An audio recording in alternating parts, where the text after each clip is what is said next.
All right, now, everybody. Quiet, listen to me. We're going to start a show. Now, some of you people have been with me before. You know it's going to be a tough grind. But we're going to have a show.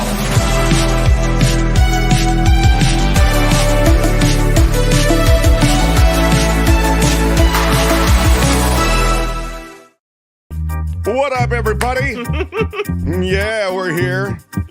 Kim McAllister, fresh off another anniversary celebration. She That's can't right. have enough of them. 1 year. I'm on They 1 year. celebrated upon 1 a year over at the Nikki Maduro show today, and Kim was a key part of it. You know, Kim always brings the party, everybody. Kim, how are you? Yeah, she's Right. you know, she's a mom, and you get all this sort of sense that she's a party girl, dude. She's straight up a party girl. So she doesn't miss an anniversary party. That's right. And it was great to see you so celebratory there with, Kim, how are you? You know, Nikki feeling good, loving it. Yeah. And I have to say, Tony, who's here today. Thanks, Tony. Tony, you know, they have something at Nikki Maduro's channel called, what is it? Wine at 9? Is that what it's called? Wine at 9, baby. That's right. Why don't we have something like that? How did we not We've think only of that? done it Tony? once, and it didn't go well because there was way too much drinking. I had to have my husband pick the kids up at school later, and you had to have noticed because news on the Mark Thompson show after that was a little bit sketchy. Oh, that's pretty reckless. day. That's not like Yeah. you. Better. You're such a pro. Yeah. No, it was definitely drunk news. Yeah, well, okay, anyway. I just think it's a great segment or a great idea, and I just don't understand how we would let a franchise like that get into the outfield. I blame you, Tony. Thanks, Tony. But our show isn't on at 9 o'clock. oh, there is that. Thanks, Tony. Tony, Start earlier how just dare for the you? bit. I mean, How dare you, Tony? Lay it on the line for you and your boss, whoever he is. That's right. Johnny Fontaine will never get that movie. You're never getting the movie, Johnny Fontaine. Very, very fun to watch you guys so celebratory during a week that has, let's face it, on the heels of last week, it's, you know, all the news is a little bit on the grim side. There is some good news, and I've got a lot of stuff from the Middle East, of course, but there's also a lot of stuff in this show that's not related to the Middle East. First thing I'll just mention, well, the very first thing I'll mention is guests. Later this half hour, Kim, tell me where the guests are. Actually, Avila's coming bottom of the hour. Is that Avila's coming this hour? Yeah, 11, just after 11:30. Jim Avila will be here. He's written a really interesting article on news coverage of the Israel Hamas conflict and who's doing the good job, who's doing it right. We'll talk about misinformation, disinformation, and how we know where to get facts in this case when it seems like there's just so much coming at us at every angle, and how do we know what's true? So Jim Avila will be along at 11:35 to talk to us about that. We have David Cay Johnston then at just after noon, and you know, right now there's a vote going on the House floor to figure out who is going to be the next Speaker of the House. How many votes will it take? There's a limited gag order in the Trump case. All these things David Cay Johnston can speak to. And then we'll round everything up at the bottom of the show with a couple of authors who've written some kind of quirky, cool books. One dealing with old San Francisco, one dealing with some cool secrets around California. They'll come on together and we'll have some fun toward the end. Yeah. Ruth's been on the show before, and I used to work with her at Cron many years ago when Cron was NBC. That's how long ago it was. Yeah. And she's a brilliant writer, and she's written this a couple of books about hidden San Francisco and areas around Northern California and Southern California too, like special little spots you didn't know about. So anyway, this one's called Hidden California. No, yeah, exactly, right. And she asked, "Do you only want me to keep it to the Bay Area?" And I said, "No, because we have viewers all over the place, right?" So we have so many viewers everywhere. That's right. Yeah, it's very. There's never been anything like this. It really hasn't. So yeah, so you can. You asked for the guests, and I gave you a whole diatribe. I loved it. I love it. And diatribe, certainly a ding word. So I'll take that ding. Smash the like button like a boss. With your iron rod. Do it. Welcome, everyone. It's great to have everybody here. And a couple of things going on you need to know about that aren't related to the Middle East. The Mark Thompson Show. The IRS is California postponing the tax deadline for most state residents. This is good news. Someday you'll have to pay your taxes for 2022, but it won't be today. They cite winter storms that led to federal emergency and disaster declarations. They postponed the due date for most Californians. There you go. Sort of a last minute. It was almost like, those calls that come in from the governor to the death row prisoner who's sitting there about to be electrocuted. Yeah. No official estimate available for the number of taxpayers who had yet to file their 2022 returns. In a typical year, 1.2 to 1.5 million Californians want to delay filing their federal returns and ask for an extension. Okay. Yeah. A lot of business filers may, have already filed because usually there's banking payments that are set up ahead of time, oftentimes if you're a business. The only Californians not affected by the delay are businesses and individuals in Lassen, Modoc, and Shasta counties, whose returns and payments were already due. The IRS says the new deadlines will be applied automatically to any taxpayer whose address of record is in one of the 55 other affected counties. So that's big news. Kim gave you the news. Was it, Kim, didn't you just give us the news about Jim Jordan? Yes, and the open floor vote remains underway. I'm tracking it on CNN where the vote totals are updated every 10 seconds. And the latest is Congressman Hakeem Jeffries with 212 votes, Jim Jordan with 200 votes, and 20 votes cast for other people. It is still an open floor vote, and it is still underway. So, Hakeem Jeffries, the Democrats are all going to vote for right. Hakeem Jeffries. Here's a little piece. I'll read you something that I thought, it does speak to it. I've spoken before about Jim Jordan, and you've heard David Cay Johnston. He may weigh in again. He is a flame-throwing governmental terrorist. He just wants to take down government. Jim Jordan has no legislative agenda that would ever relate to anything that would help anyone. He has carried the water for Donald Trump, which in itself is not, I think it's damnable. I think it's shameful, but it's beyond carrying the water. He was very much a part of the crew that was in touch with January 6th, Donald Trump, and all of his, the plan, essentially, to hatch a coup. So I see Jim Jordan as, and this is the point made yesterday by Anthony Davis on the show. I believe he made it yesterday, that this is an extension of J6.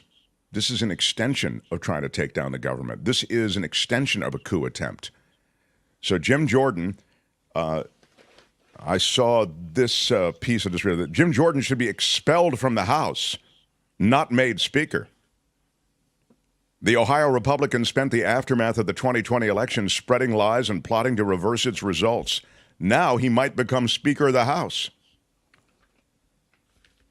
He's an anti-establishment firebrand who should have been expelled from the House, this goes on, for his efforts to overturn the 2020 presidential election. There's still no guarantee that he will manage to scrape together the 217. But the Ohio Republican doing better today than he was on Friday after a bullying campaign. This is what I was talking to you the other day about. This is the politics of Jim Jordan. He bullies. He literally threatens. He'll get robocalls going in your district against you if you don't vote for him. And he is there is no bottom to Jim Jordan. He fits right in with that crew within the GOP for whom there is no bottom. Bullying campaign to rattle holdouts put him much closer to success. That we'd even be considering Jordan as a serious option doesn't seem real. After all, this is the same Jordan whom former Speaker John Boehner, himself an Ohio Republican, described as he says it, a legislative terrorist. Boehner does. So, It's not really a very well-kept secret. This is the same Jordan who has spent this Congress chairing the failed weaponization of the federal government subcommittee and failing to make the case that the FBI is persecuting conservatives. This is the same Jordan who was tapped to join. After one round of voting, he does not. He failed. He has failed. He is not elected. Yeah. The same Jordan who was tapped to join the House Intelligence Committee during former President Donald Trump's first impeachment, acting as a pit bull and attacking the investigation however he could. And that's before we get to the most egregious of Jordan's sins, he goes on. His support for Trump's attempted reversal of the 2020 election. Jordan is one of a key group of lawmakers that Trump and his advisors were in contact with in the weeks after Election Day. He was one of the loudest voices spreading Trump's lies of election fraud and promoting the Stop the Steal narrative at rallies and on social media. When Trump, according to notes from a Justice Department official, said at a December 2020 meeting to, quote, just say the election was corrupt and leave the rest to me and the Republican congressman, Jordan was one of the members he was counting on to help keep Joe Biden from being officially declared the winner. That's according to the House January 6th committee's final report. Jordan led a conference call on January 2nd, 2021, of course, right after the election, in which Trump and members of Congress discussed strategies for delaying the January 6th joint session. Even as a mob was ransacking the U.S. Capitol that January 6th, Trump's allies were still trying to persuade Jordan to keep delaying the Electoral College vote count. We know Trump and Jordan spoke that day. And it goes on. A lot of that stuff we've talked about on this show before, but I thought it was interesting. The notion that this guy should be speaker is so abhorrent, and yet we're in this place where America can't get its act together. So much great about this country. And then this ridiculous, antiquated governmental system. I have so many issues. We should open up the hood. And yet there are all these originalists and, you know, don't touch anything. They look at the Constitution as though it was handed down on high by some divinity. We must modify the ways government handles itself in this country. And the Electoral College is where you should start. But after that, the new gerrymandered districts, I was reading about those this morning. The South continues to get just slaps on the wrist when it comes to the gerrymandering of districts. So the House of Representatives is a fraud in a way because those districts are so heavily gerrymandered. That's not the people's voice. Anyway, that's the deal on Jim Jordan and a little bit of where we sit. And as Kim said, he did not get in as speaker yet, but we know it took 15 votes for McCarthy, and Jordan will have no problem sitting for 15 votes. He doesn't have the 15 votes and a heck of a lot of wheeling and dealing. And it's interesting because Jim Jordan doesn't seem McCarthy-ish in that he's willing to concede things or, you know, he seems like a my way or the highway kind of guy, right? Right, but see the first point I made about Jim Jordan, which is it's different than McCarthy. McCarthy's a supplicative, kind of a compromiser. I'll give you whatever you want. He just wanted to be speaker. Supplicative didn't work.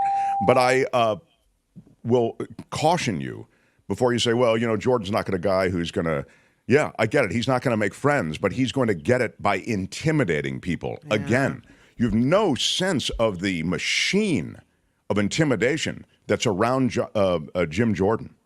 And I'm not saying he's going to get there, but I'm saying that's the way he's building a coalition, if you will. People are too fatigued and scared to vote against him oftentimes. That's the way I see it anyway.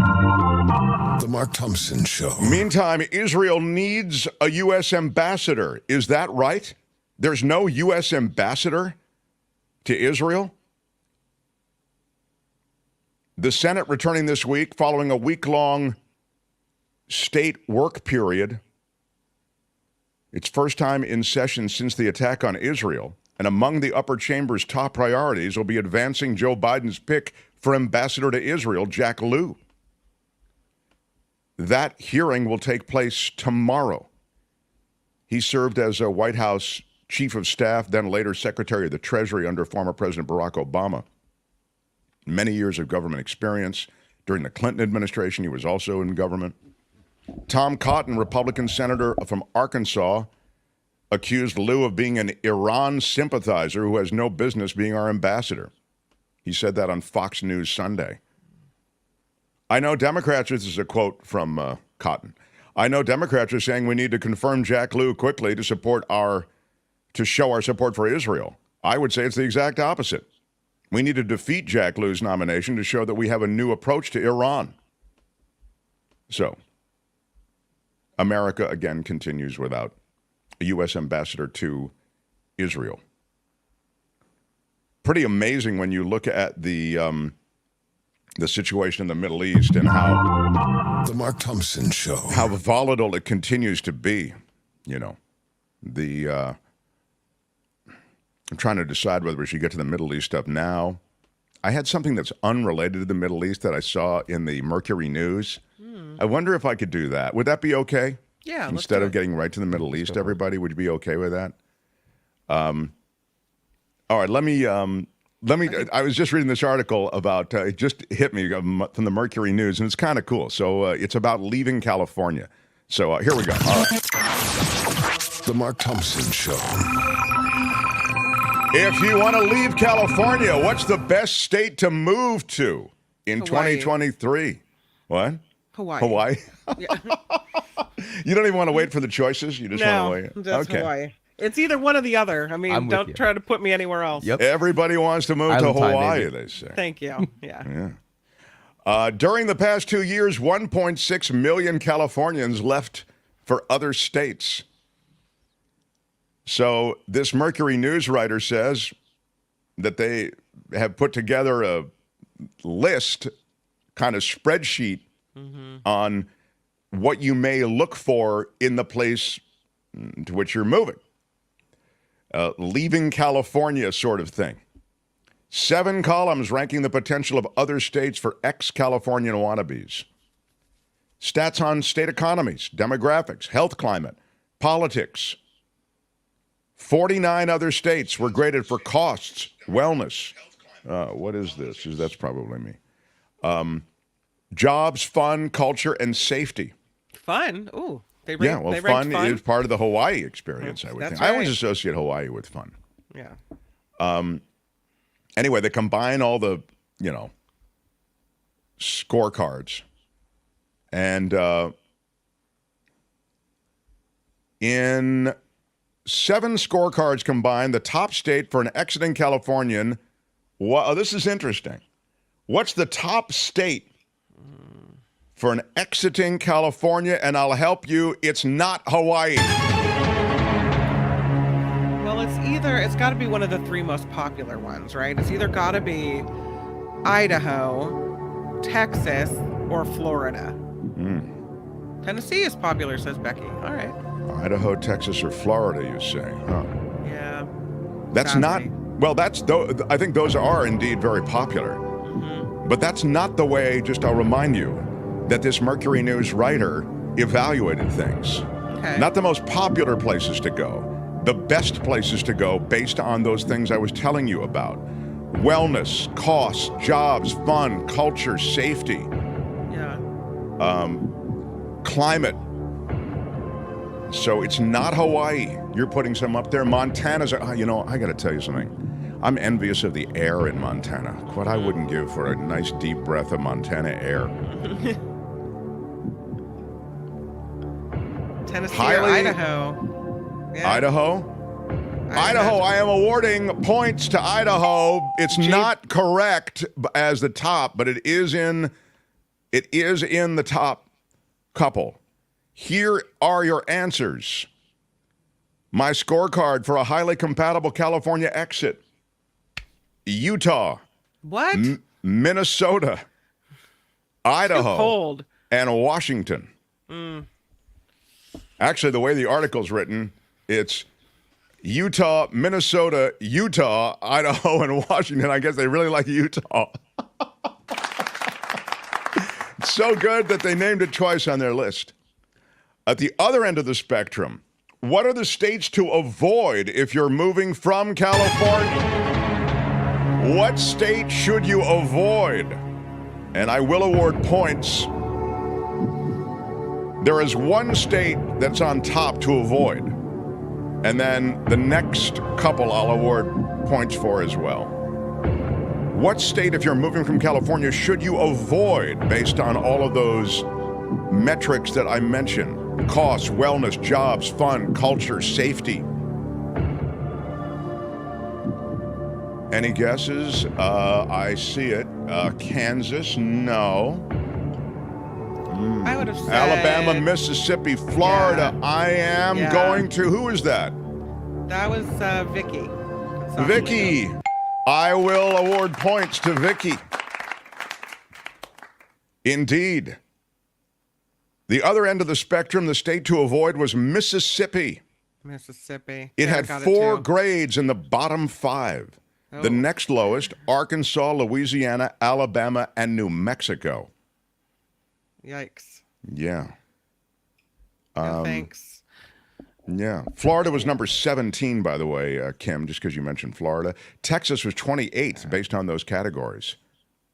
Oregon was 26, Arizona 27, and Nevada 34. Yeah. It's funny. There are parts of Nevada that are really pretty, and I, in a weird moment the other day, was thinking, I wonder what it would be like to move to Nevada. It's a You wanna northern move to part of Nevada? the state. You and Dean Cain. Did Dean Cain move there? Oh my God. Yeah, he moved to somewhere in Nevada. I don't know, it was Sparks. Well, he's or moving there for tax Vegas. purposes. The guy's got so much And money. also political reasons. And he's Yeah, like, he's a- I've never been happier. Like, Yeah, good he's a riddance. right-winger, huge right-winger. Anyway, that's the latest from... Here's the thing about that. Randy writes, once you leave California, you're going to have a really difficult time getting back, especially if you own a home. And we had considered like, okay, well, we could sell our house and buy something outright somewhere else and be in a much better position. But I don't want to live somewhere else. And once we leave, we'll never, ever be able to afford to come back. Right. And so that's, Randy, is what scares me, is the fact that once you go, like it feels like a lifetime permanent decision. Yeah, I think that that's true. You know, once you, it's a weird thing. It's like leaving Scientology, Kim. Once you're out, they cut That's you off. not a bad thing. Yeah. Yeah, maybe it's not a bad thing. It doesn't quite, it's not a pure parallel, but hey, there was a notable passing that we didn't get a chance to get to. The Mark Thompson Show. Suzanne Summers, born and raised in San Bruno, Yeah. started her career doing weather at KRON TV. Who else do we know that did that? That's where all the greats start. Fought breast cancer for 23 years. I didn't realize she was involved in that battle. Did you know that? You did, yeah. You know, she was really courageous, and I mean, this is really sad. I mean, to fight it that long. Her 77th birthday would have been October 16th. One of the things that made her so courageous, I think, is that she took on ABC television at a time when they were busting down everybody's quote on that hit series, Three's Company. She wanted more money. She wanted the kind of money that John Ritter was making. She wanted equal pay. Yeah, and she deserved it. She was a big celebrity that brought eyeballs to that show, and they stonewalled her, and she left the show. And then it was never as good after she left. They tried to bring in some other Chrissy Snow, and it just didn't work out. I agree with you. And and to Suzanne Summers, who could have been KO'd by that, she reinvented herself in the sense that she went on to another series. She became this sales queen. She had that, was it the Thigh it's not the Master. Abicizer, it's the Thigh Master. Thigh right? Master. I had a Thigh Master, you bet. Sure. You had to have one. If you were a Not that good it really helped American, my you had to have a thighs, Thigh but- Master. That's right. Yeah. So she really continued to be relevant, you know, in the zeitgeist on some level for many years after that, and it's really sad. So Suzanne Summers passes away just shy of her 77th birthday. Yeah. It's kind of sad. It makes me feel like I don't know, the end of an era with John Ritter gone and Suzanne Summers gone. It's just, it's kind of sad to see these icons go. I agree. I mean, it really is sad. And John Ritter really died young in a freak heart situation. But yeah.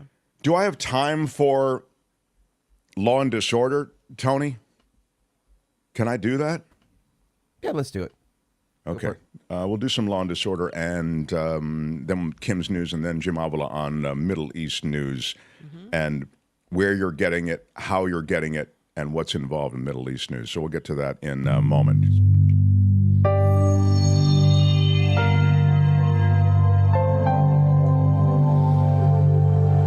The Mark Thompson Show. That's our post-obit down sting. Is that what that is? Smash the like button like a boss. Smashed it with your iron What's rod. that? What's that? Oh, just in theme with the mood, right? Yeah, exactly. Kind of a down thing. We like to keep an eye on stuff going on that's in the courts, on the streets, in the world. This is Law and Disorder. In the criminal justice system, the people, pimps, addicts, thieves, bums, winos, girls who can't keep an address, and men who don't care, are represented by two separate yet equally important groups. A cop, a flatfoot, a bull, a dick, John Law. You're the fuzz, the heat, you're poison, you're trouble, you're bad news. These are their stories. A California sports agent and real estate magnate is suing MGM Resorts. He says he was drugged while playing blackjack in their private gambling salon. Offers $500,000 reward to find the people responsible for drugging him. Dwight Manley's his name, 57.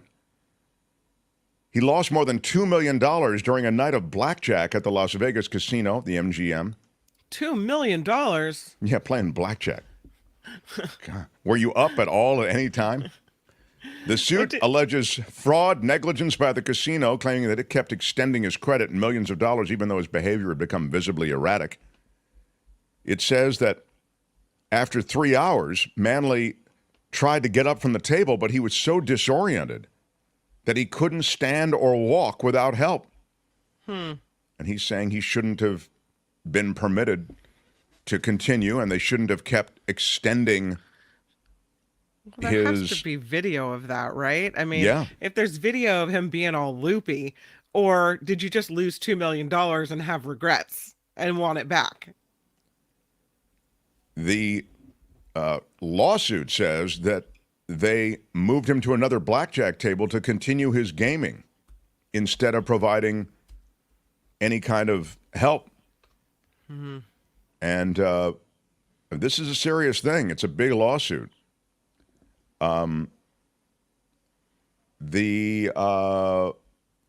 He went into a much talked about credit extension that he wouldn't be granted typically, they said. The casino host spoke to his friends and commented that she was told by MGM pit personnel that he was acting erratic. So she's actually on the record saying that, supposedly. Oh, okay. Despite these comments, MGM did nothing to stop Manley from further gaming play or to otherwise check on his well-being. In the lawsuit, it outlines how a series of requests were offered and signed off on by personnel as to extending Manley's credit up to $3.5 million. So that is a case in which this guy, rich guy, is saying, hey, you took advantage of me and I was drugged in your salon. So in the high limit salon. Meanwhile, the high roller area? Yeah, the high roller area. Kim, you're well familiar with that. Mexico's largest fentanyl trafficking cartel is ordering its members to stop moving opioids into America. The Sinaloa cartel has ordered all members to stop pushing fentanyl. The message is coming as the cartel has experienced intense pressure from U.S. law enforcement. Tensions have recently risen in the cartel since one of El Chapo's 4 sons was arrested and extradited to the States. Keep an eye on that.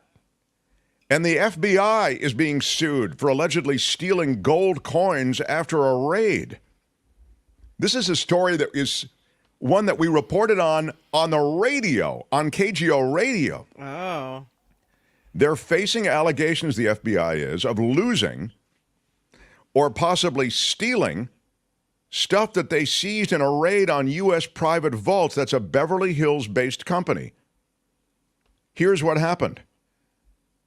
Property in the locked safe disappeared after the FBI raid. And the FBI broke into these boxes. This is a quote. We honestly don't know exactly what happened. We don't know if they lost it. We don't know if somebody pocketed it and walked away. We have no way to know. Hundreds of thousands of dollars in cash and coins confiscated. The 79-year-old civil servant, who's retired now, had entrusted his financial security to a safety deposit box. A lot of older people will put cash, gold, etc., in a safe deposit box because they feel like if everything hits the fan, I can still go there, and that's my money. Sure. And it's gone. There's another couple that stored approximately $20,000 in silver, $2,000 in cash, part of their financial planning.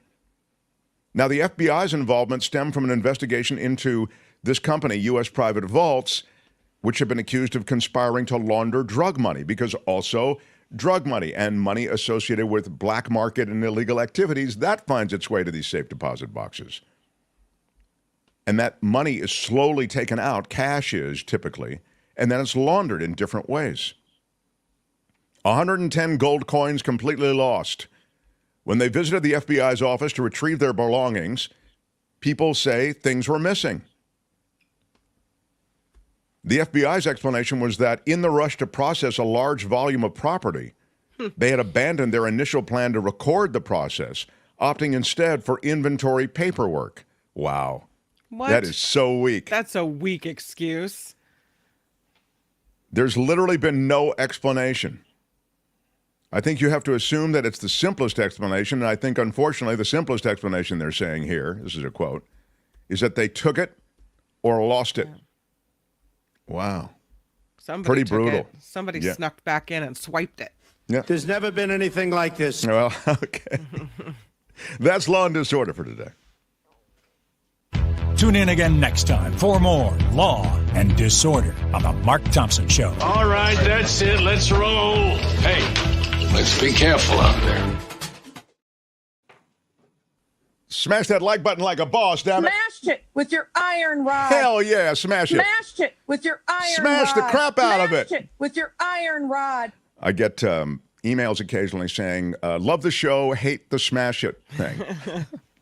That only makes us want to hit it more. Sorry about that. How do you Don't not love say the that. smash it? I mean, come on. It's, yeah. I also got, and occasionally I get this, where does the smash it come from? That's, of course, Michelle Bachmann, who's going off on a thing. You can find it somewhere.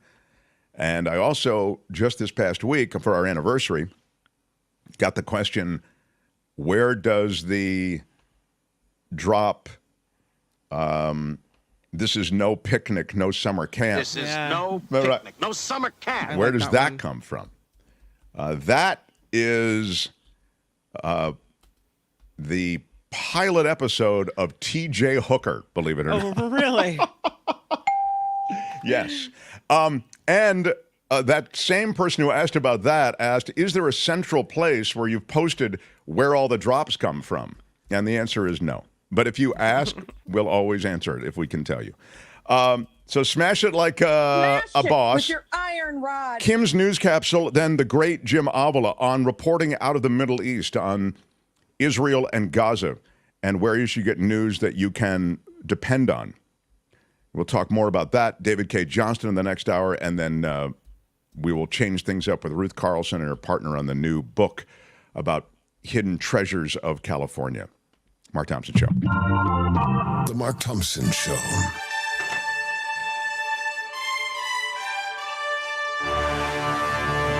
On the Mark Thompson Show, I'm Kim McAllister. This report sponsored by Tenuta Vineyards. Jim Jordan didn't quite pull it off. Nope. No Speaker of the House quite yet. The Ohio congressman is the top Republican nominee, but he couldn't win that first vote. There may be a second vote at some point. The House, though, now in recess. The buildup of Israeli forces continues ahead of an expected ground offensive against Hamas. Israel has imposed a blockade of the Gaza Strip after Hamas's deadly surprise attacks in Israel earlier this month. The U.S. and Israel have agreed to a plan to provide humanitarian aid from donor nations to civilians in war-torn Gaza. Meanwhile, oil prices are surging as fear of a wider conflict in the Middle East impacts the markets. Neither Israel nor Hamas is a significant oil supplier, but the risk to oil markets will rise if this conflict broadens. And analysts expect oil prices to hit $100 a barrel in the short term because of the growing risk of regional escalation. Former President Trump back in a New York courtroom for his civil fraud trial today. After arriving at the courthouse, Trump again blasted New York Attorney General Letitia James, calling her a radical lunatic and decrying the trial as being rigged. He also argued the trial should have a jury, saying he's never heard of a trial not having one before. Really? You living under a rock? Because that happens a lot. Never heard of that before. I believe he's the one who asked for it there through his counsel that there be. Yeah, his lawyers didn't file the papers. They said they knew that they were doing this, and apparently he didn't know. Never heard of this before. Never been anything like it. Right. There's never been anything like this. Mm-hmm. Yeah, well, it's tough. Don't make us beg. Yeah, all right. There's a new I think federal... I'm the most honest human being, perhaps, that God ever created. Wow. Oh, if that's true, we're all in hideous trouble. There is a federal study estimating climate change-induced wildfires are costing the United States hundreds of billions of dollars.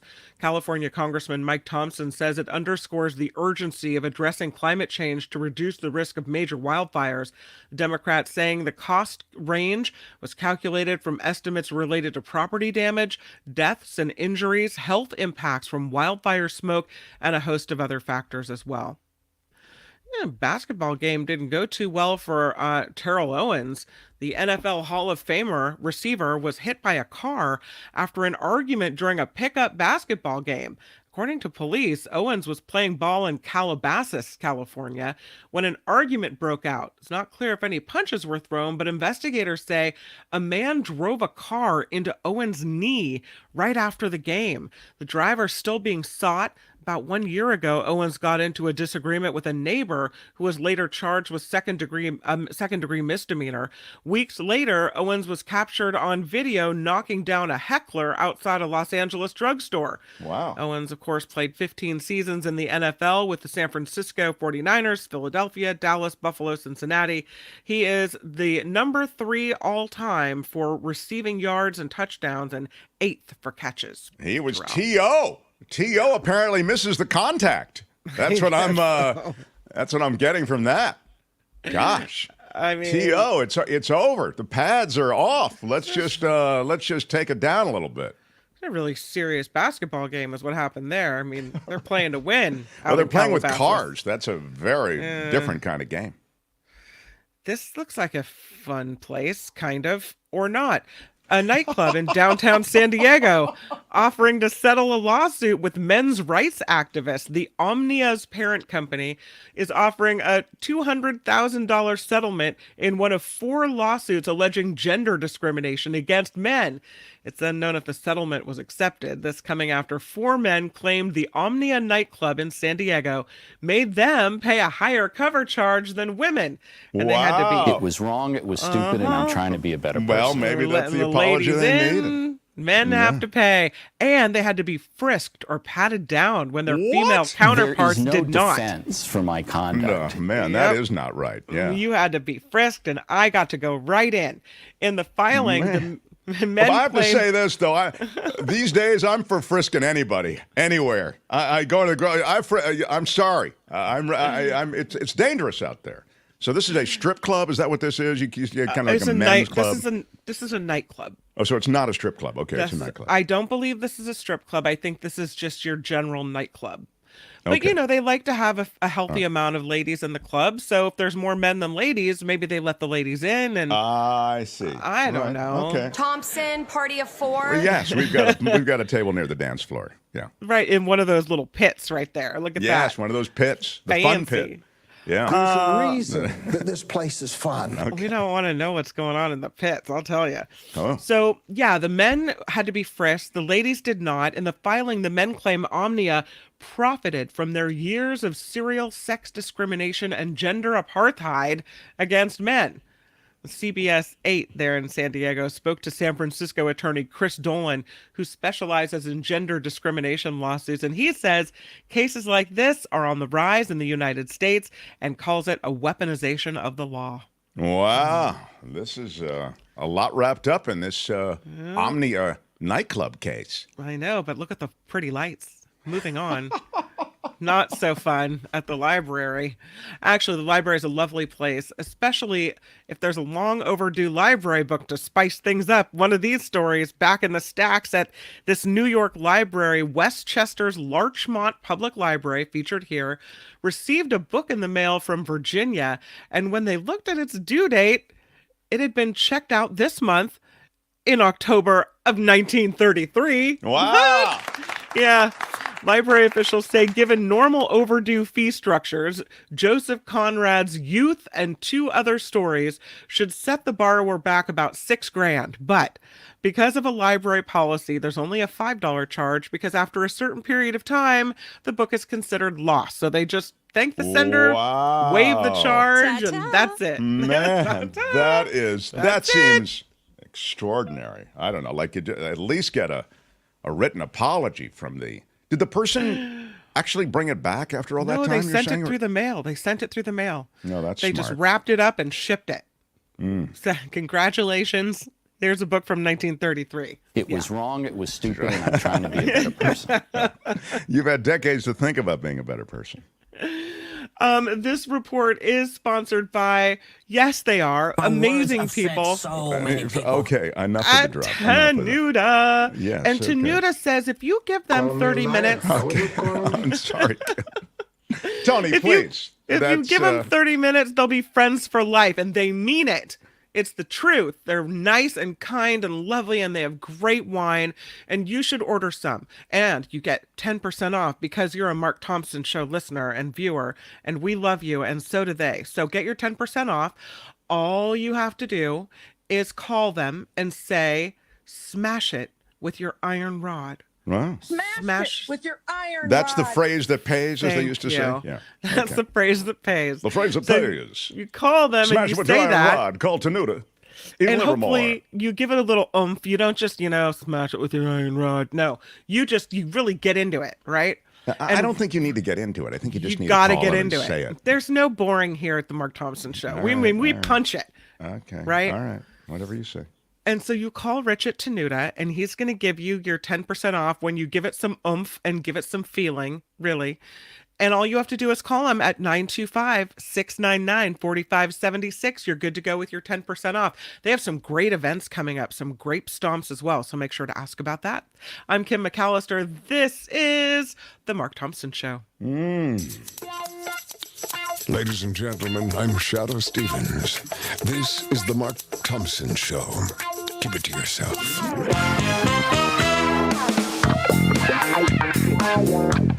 Who's Mark Thompson? What up, everybody? It is a Tuesday, and very graciously, this guy who usually comes in on Fridays is going to stop through. He's done a column. He writes typically on politics and the media. And he's done a column on the Israel-Gaza situation from the standpoint of media, from the standpoint of who got it right and who got it wrong thus far when evaluating news coverage. The information you get out of armed conflicts is oftentimes confusing, not dependable. So I read with interest about these comparisons of the big three and then beyond the big three, CBS, NBC, ABC, et cetera. How about it for the former senior ABC News correspondent, longtime White House correspondent as well, Jim Avila, everybody. Good morning. Good morning, Mark. Good morning, Kim. Good morning, sir. It was a long... is that a hand in front of your lens, or is that a... messed up here? How about that? Yeah, it's better. We don't... Yeah, whatever. However it works. That's better than the hand, yes. I don't have my normal information here. Yeah, that's okay. I wonder if you can speak to what we've seen so far. How did you evaluate the three major networks and then beyond the three majors? Well, let me say first, Mark, that I'm angry and sad right now about what's going on over there. I'm sure we all are. And it's really, really hard to talk about even.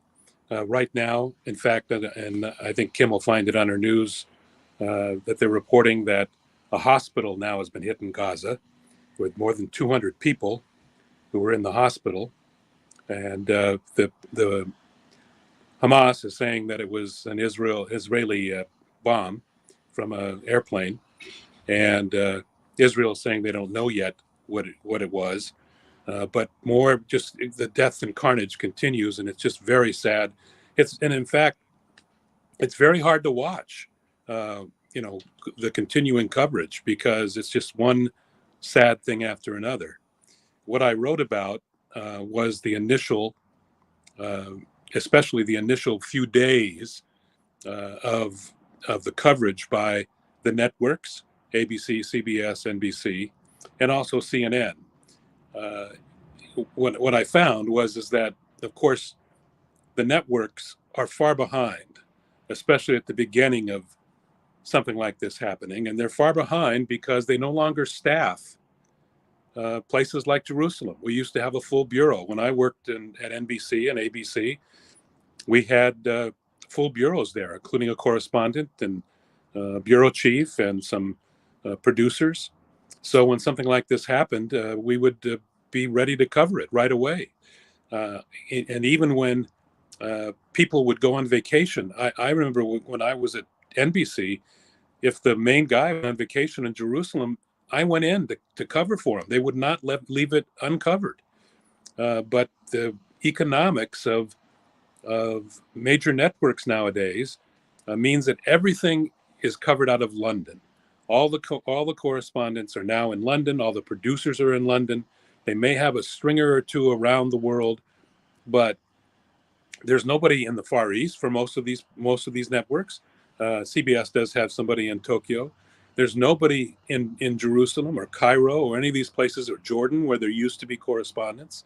So when this happened on a Saturday afternoon our time, there was nobody there to cover it. And not only that, because it's the weekend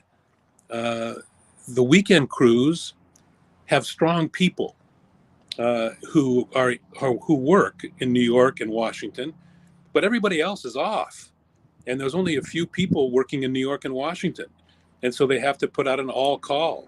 But the problem is that an all call nowadays doesn't go to that many people. There just aren't that many people working. So it was a real sputter at the beginning for the networks on Saturday and Sunday as they scrambled to get their people in place. And they didn't get their people in place until Monday, when we saw the likes of David Muir, Lester Holt, Nora O'Donnell all anchoring from Tel Aviv. And they had some correspondents who flew in from London on the ground and began to gather information. And then they began to catch up. And there was some good work done. But they're just at such a disadvantage by their economic cuts. Well, you make another point in your piece, as I recall, which is along the lines of, when you aren't in the area, your contacts, your connections that you cultivate over the months, they don't exist because it's tough to have them from places like London. And so you land maybe in time to do decent coverage, but a lot of the different ways in which you'd get information have dried up. Yes, the correspondents are forced to parachute in, we call it. So they come in after it's happened, and if you notice, if you noticed, is when watching the network newscast, there was a lot of walking around and pointing at the damage that had happened. And this is what happened over here. This is at the kibbutz, how terrible it was. But there's no sources. These people don't have, these correspondents, because they're in London, they're not in Jerusalem full time. It's difficult for them to get information. They don't have the contacts, as you say. They don't have the experience of living there. I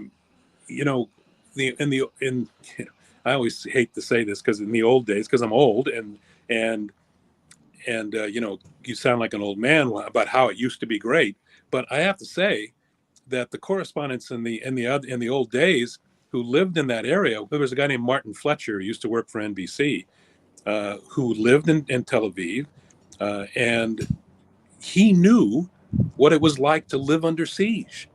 We had a correspondent in Jordan who was because he was credentialed in Jordan, could get into Gaza, could get into the West Bank. We don't have that anymore. There are no correspondents. Do you find yourself then? I mean, you in your piece you mentioned CNN, and I'm wondering if you find yourself checking out Al Jazeera and some of the other networks that have connections, although maybe you feel that they're biased, connections in the region. Where do you find alternative media? Do you look on YouTube? Where do you find it? Well, the BBC is a strong candidate. The BBC has correspondents in most places around the world. So when breaking news happens around the world, I did tune into BBC, and they did a good job, and they had a correspondent in Israel on the day of. Al Jazeera, I find to be straight most of the time. I mean, you have to take it for what it is that it's a news organization based in Qatar. Now, Qatar, of course, is an Arab nation that is aligned with the United States. And the United States, we have a huge military base there. But they're also in Qatar is the headquarters of Hamas. So, you have to take that with a grain of salt. Watch it. They do have correspondents in the Arab countries, which will give you that side of the story. But recognize that it is a side of the story that you may not hear on the other networks, is valuable, but has to be viewed with a bit of, I don't want to say skepticism, just a bit of more understanding of where they're coming from. Just because I have you, and I'll let you go here in a minute, the old Colin Powell line, you break it, you buy it type thing when you go into the Middle East. Israel had Gaza. They were in Gaza, Israeli orchards and factories and schools. And then in 2005, they left Gaza to surrender the area, in effect. And it wasn't a comfortable thing. Many settlers didn't want to leave, to the Palestinians, to those who, again, would not have to coexist with Israelis. Since then, it's become this festering cesspool of Hamas-dominated society. And now this horror was perpetrated against Israelis. And Israel's going back in with the military. And they may be in a situation where they have to rebuild Gaza. Again, you sort of have to begin to own Gaza again. It feels as though that is a situation that's fraught with just absolute awfulness. Yeah, the whole situation, it's difficult to see what the exit strategy is. Again, the United States and Israel now, its huge ally, has to figure out, not only do we go in and destroy Hamas, but what do we do afterwards? The same situation we had in Afghanistan and in Iraq. Hopefully they learn a bit from what the United States has gone through. There's no doubt that Israel can crush Gaza, and it's doing so. And the debate is whether it should, and whether or not it should do it more surgically, or whether it should strike at the genesis of all this, which is Iran. If you don't take out Iran, is it going to grow? Is it just going to grow again? Is Hezbollah going to come in? There's it's a very complicated situation. I've found myself feeling that perhaps it's time that Israel, with the United States backing, takes out Iranian nuclear plants, and if they know where their leadership is, take them out as well. Iran is the evil backer of both of these terrorist organizations, Hezbollah and Hamas, and they'll continue to grow unless Iran is dealt with. And not dealing with Iran is not a smart move in my estimation. One more thing, Mark, and I know you got to go. And Kim and I were talking about this last night. As far as the media is concerned, one of the things you have to be careful of, there's a huge amount of disinformation going on right now on the internet. You have to, I've told you before, Mark, get off the websites. The websites out there are so full of misinformation now. The initial story that babies had their heads cut off, untrue, not true. And the initial information, about some of these things have to be vetted. You have to wait and go with news organizations that have earned your trust over time. And I'm talking about the networks, and I'm talking about CNN. In my column, I do talk about MSNBC being really out of its league right now because for some reason, they are not using, or they did not use, the huge resources they have at NBC, the parent company, and they didn't have their correspondents ready to go, and they aren't using them that often. Instead, they're going back to their political model, which is to interview a lot of experts. Well, that's not what we really want right now. We really want to know what's going on the ground firsthand. And in my column, I say I didn't even review what Fox is doing because Fox is no longer a news organization, and I find it an insult to actually review them. So be careful of the sources of information you're getting, because you're going to get biased information that in the United States skews heavily to the Israelis. And we're not getting any information out of Gaza that is trustworthy, and it really makes it difficult to understand what's going on there. What's interesting too is, hi Jim, is that Hi, Kim. I was, looking at mainstream media sources that I trust, and was accused by someone that is of Palestinian descent of only looking at mainstream media sources, which he said were all very favor the Israeli side of this conflict. It's just so interesting because it feels like no matter what you report, somebody's always going to be upset about it. So all you can really do is focus on the facts of what's happening. Yeah. So I would say this. CNN does have a Gaza reporter that appears once in a while, mostly through information and video. So they are getting some information of Gaza. Al Jazeera, if you want to make sure you're getting the other side, I would watch Al Jazeera. There's not much disinformation on there. They're pretty good. They vet very well. You can trust them most of the time. But these websites that are out there, what he's talking about, or she's talking about, unfortunately, are these videos that are posted that are AI and come from Hamas. Hamas is releasing a lot of videos, and you really can't trust them to whether or not they are, false narratives, fake. What do they call those things? Fake something or other. Yeah. Fake videos. Fake news. Or Deep fakes. Deep fakes. Yeah. You got to stay away from those. Well, it makes it really hard to know what you're looking at. And already Elon Musk and X have been taken to task for disseminating all this stuff.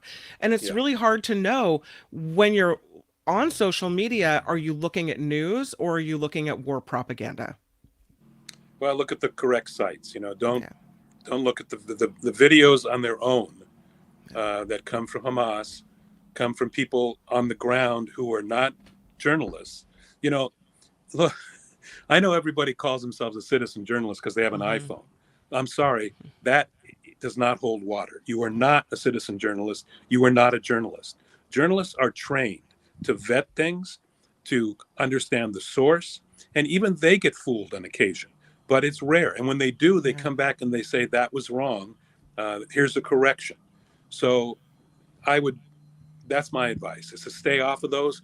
Don't worry about, look, both sides here, the Palestinians and the Israelis are complaining about news coverage. That's the way it's going to be. The Israelis were attacked with a massacre. They have every reason to fight back, and they have every reason to be sensitive about the news coming out of Gaza and what they're doing in retaliation. But those in Gaza, not everybody in Gaza is a terrorist.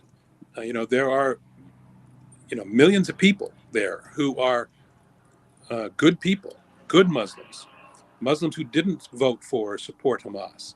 And we can't forget them. And we can't let Israel overreact and destroy hospitals, which they may have done in this case. We have to wait and see whether or not it really was them. But, and send rockets into the fleeing people who are going to the border where they told them to go. Those things are not acceptable. And I think Biden has been suggesting that in a careful way. Yeah. So, we want to all jump in on the Israeli side because, look, it was the worst massacre since the Holocaust. So we do, as Americans, and they are our ally, feel for them and want to be with them. But we can't ignore the atrocities on the other side. Quickly, a super chat. Thank you so much, Jim, for telling us. I've been doing the same thing, listening to mostly French 24, I-24, and Al Jazeera. The other thing on social media is a mess. Yeah, it's thanks for that, KN, Kareen. I think it's tricky, and there are no good moves here for anybody.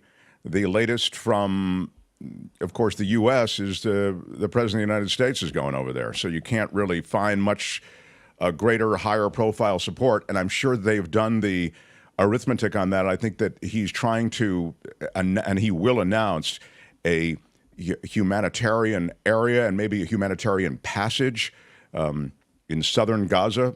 We'll have to see what happens. But Jim, thank you. We'll talk to you on Friday, and we link to your article on our YouTube channel. Thanks so much, my friend. I put it in the chat as well. Okay. Jim Avila, everybody. Thanks, Weird Jen. day.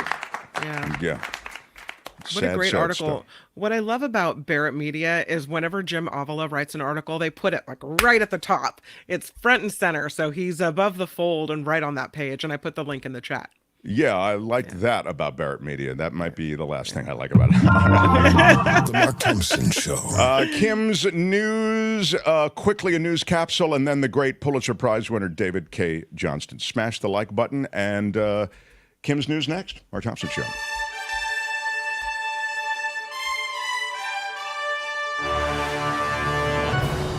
And this report is sponsored by Coachella Valley Coffee. There is still no Speaker of the House.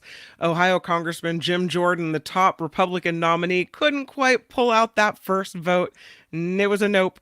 There may be a second vote at some point, maybe today. The House is now in recess, so that is where we stand. The buildup of Israeli forces continues ahead of an expected ground offensive against Hamas. Of course, Israel has imposed a blockade of the Gaza Strip after Hamas's deadly surprise attack earlier this month. We do know that President Biden is expected to show himself in Israel tomorrow.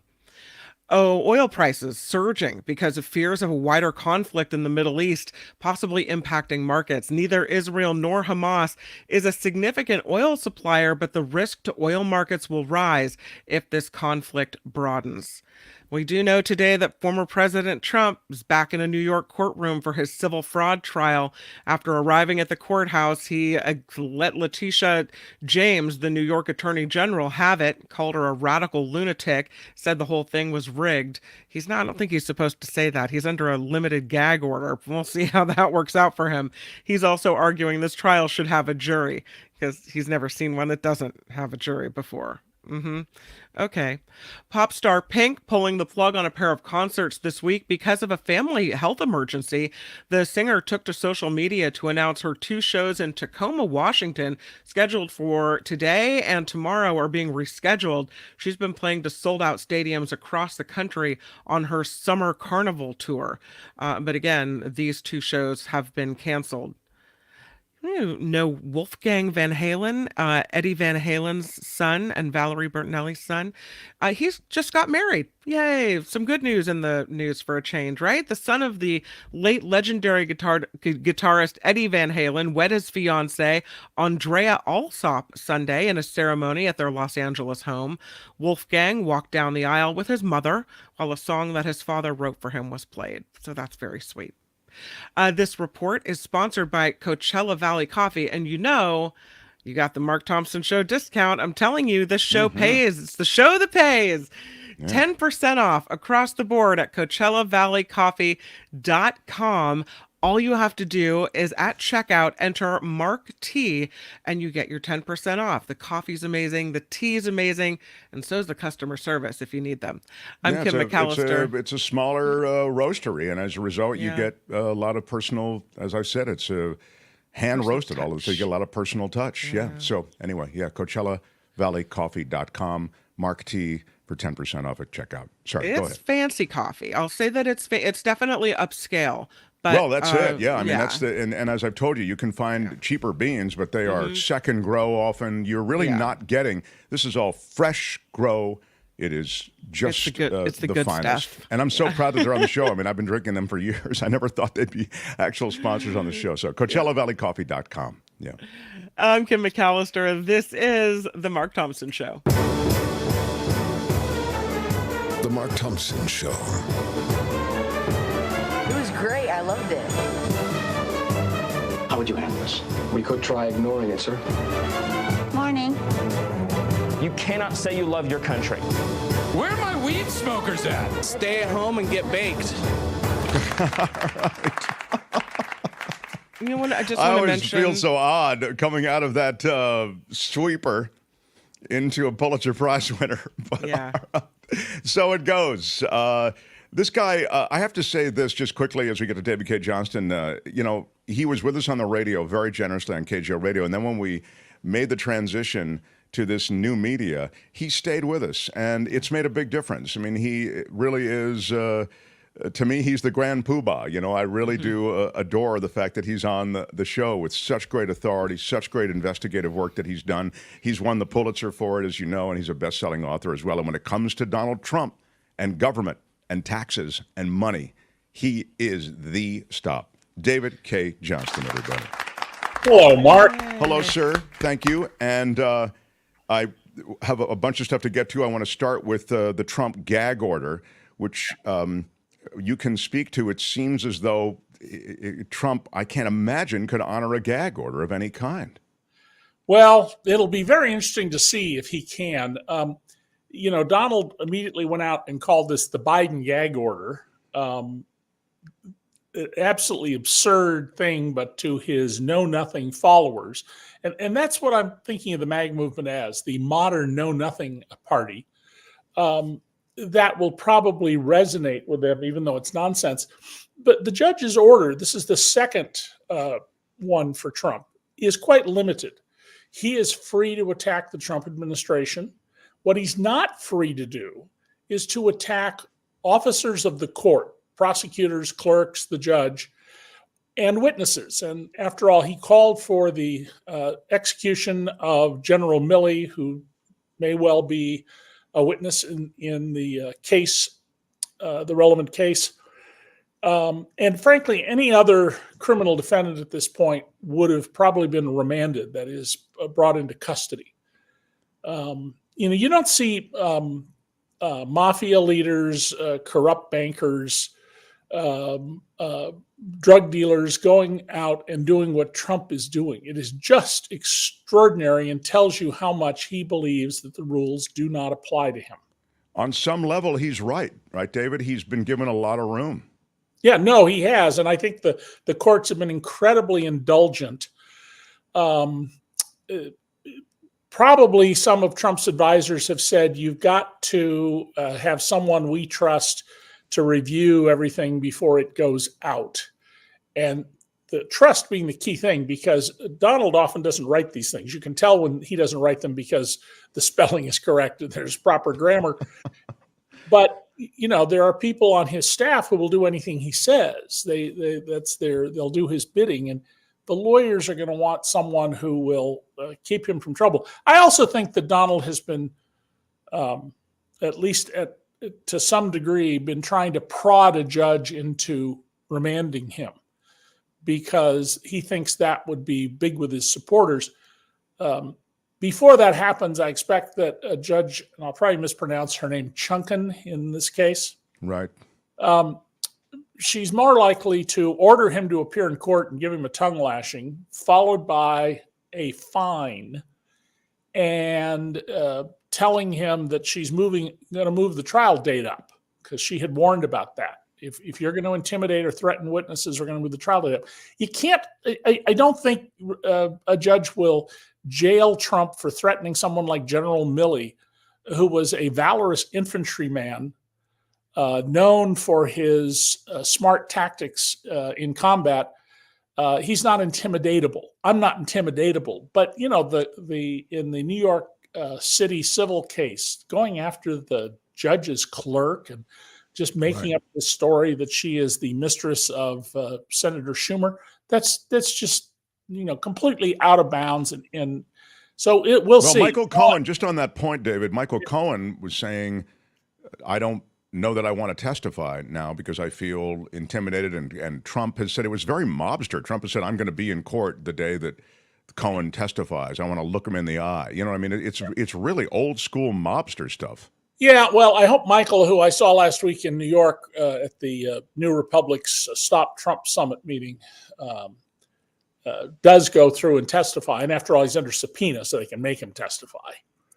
But the people need to understand the First Amendment primarily is a restraint on government preventing your speech. But it is not absolute. No right is absolute. You have a right to practice or not practice religion. But if you want to start a religion in which you're going to sacrifice virgins on an altar, no, you're not going to be able to do that. You're going to, the moment you lift a knife, you don't even have to touch somebody. The moment you lift a knife, you're going to be subject to criminal prosecution. And the Supreme Court has held that political speech has the highest protections, and essentially commercial speech is at the bottom. Trump is engaged here not in political speech when he threatens witnesses. He is engaged in something in between aimed at defeating the justice system. And even the U.S. Supreme Court, even this U.S. Supreme Court, is not going to side with him on attacking witnesses, prosecutors, and court clerks. Yeah, let's just be clear about this, because I love it. You were making this point just as this comment came in. Chris says freedom of speech is absolute, no asterisks on the First Amendment. You've just said, no, it's not absolute. No, that's absolutely not true. And nobody who practices First Amendment law would tell you that. When I'll give you a couple of famous examples. You cannot report troop movements in a time of war. The government it can actually stop you if it knows what you're going to do, and if you do it, the government can prosecute you. And you're responsible after the fact for what you have said. So the old saying, you can't shout fire in a crowded theater. Well, first of all, if there is a fire, you should shout fire. But if there isn't one, and it leads to a stampede and people are killed, you're going to be prosecuted for that. So no right is absolute. And let me go to the Second Amendment, my little favorite example of that. The Second Amendment makes no mention of guns. It talks about arms. Well, nuclear bombs are arms, and they now make them the size you can put in a backpack. So if we're going to be Second Amendment absolutists, I want my personal nuclear weapon that I'm going to wear every time I go out of the house, because nobody's going to mess with me. I want to change gears a bit and get to these announcements. Too much dark humor. Sorry, what'd you say? Too much dark humor. Too much dark. No, I want to talk about the third party entry into the race of RFK Jr. It's possible that Marianne Williamson and some of these others who just can't get on the mainstream Democrat and Cornel West, for that matter, and who feel frustrated with the system, and the industry of politics. Yeah. That Cornel West is sort of falling into that category. It feels like, hey, I want to go start my own thing as a third-party candidate. Speak to RFK Jr. first, and then if you could just kind of broaden it to these other. They're significant in the sense that they might, David, siphon votes from other mainstream candidates, or how do you feel about this? If Robert F. Kennedy Jr. wasn't a Kennedy, you wouldn't hear anything about him. He'd get a little short story. About 200 people register every 4 years to run for president, and most of them never get on the ballot, and they're insignificant.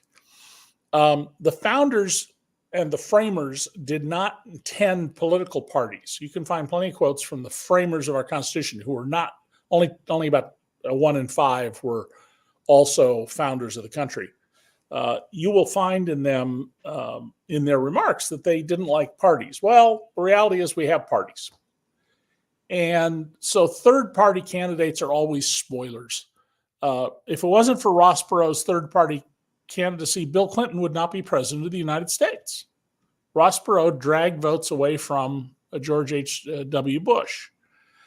And so, that ought to be the number one concern about people like this, is they distort the public desire in elections. And we had, in Trump's 2016 election, we had 2 minor party candidates, one Jill Stein, and she seems to have affected the electoral outcome in, I think it's Michigan. It's one of the Midwest states in the heartland.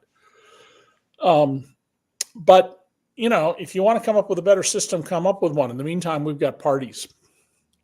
And it's interesting to hear you say that, because I think it's sort of a really lost point in it all, which is that, we can talk about, as I just have even sort of mentioned, the Democrat machine, the Republican machine, and it is, and it can ice you out of a real chance of getting your message out or even participating in primaries. But I think lost in it is, and please correct me, there are coalitions formed. The business of politics is making policy and making associations and gaining support, and that is done in this machine, which is politics, and as you say, party politics. Well, yes, and the key to political success is broadening your coalition to draw more people in. And if you can't do that, if you can't get more people once you're in office to appreciate that you're doing a good job, you're not going to continue to hold office.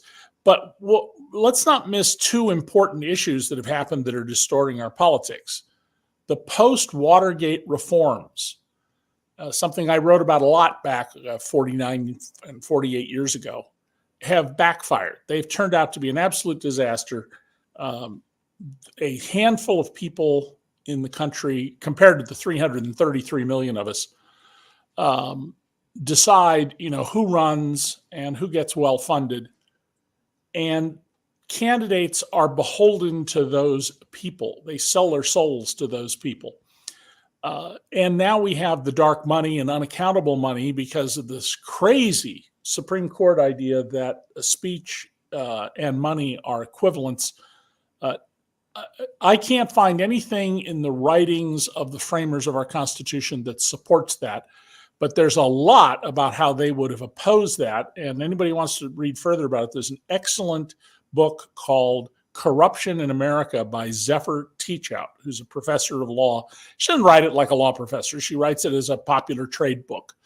But it starts off with our ambassador to France, Benjamin Franklin, was given a bejeweled snuff box. Back then, people put tobacco up their nose. And was it his or was it the government's? And there was a whole tizzy about this because the framers of the Constitution and the early leaders of our government were concerned about institutional corruption. They understood there'd always be individual venality, but they were concerned about institutional corruption. So the one aspect is the way that money in politics has corrupted the system and puts up people who may in fact not be the people who would get the most votes if we developed a better alternative to it. The second fundamental problem is that the parties themselves really aren't accountable either to the public for these same reasons. They're highly dependent on corporate gifts, and that has distorted our politics just enormously. Well, just two follow-ups, one of which is I don't think I can recall anything that can match the sort of self-dealing and pay-to-play corruption that was associated with having your own hotel blocks from the White House and other resorts that just have money poured into them by foreign and domestic interests that have legislation or pending approvals going before the government and that administration. I mean, it's crazy. In my book, The Big Cheat, about Trump lining his pockets, one of the stories I tell is about how there was this effort for years that was stymied by the Justice Department to merge the number 3 and 4 cell companies, Sprint and T-Mobile, which is German. And the head of T-Mobile America makes a show of turning up at the Trump Hotel in Washington, D.C., has a whole bunch of his executives come. They rent rooms at rack rates. Nobody rents a room at a rack rate. You go stay at a Hampton Inn, and you'll pay $99 to $200 for it, but the back door will say that the rack rate is $541. I just experienced this. That was the number on the door. And they would pay the rack rate. And it was a way to pay tribute to Donald Trump. And companies that have business before the government have a very focused economic interest.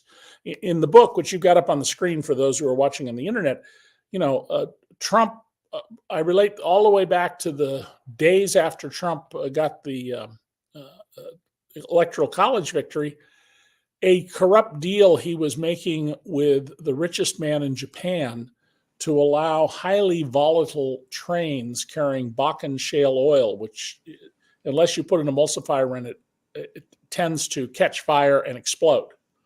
And they're the equivalent of nuclear weapons.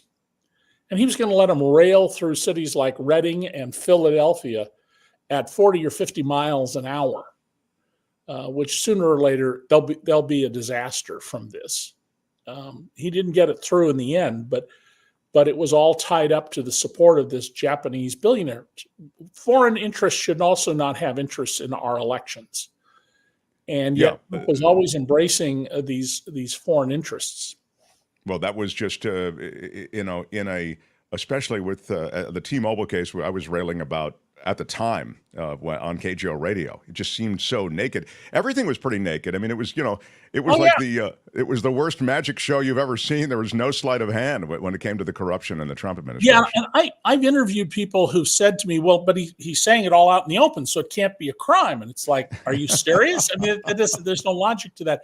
There is one point I want to make sure that we discuss today, Mark, and that is we had this news that did not get lots of attention, and a lot of people are not aware of it, about Trump revealing nuclear secrets, how close our submarines can get to Russian submarines before the Russians are aware of their presence, and a number of secrets about the capacities of these submarines.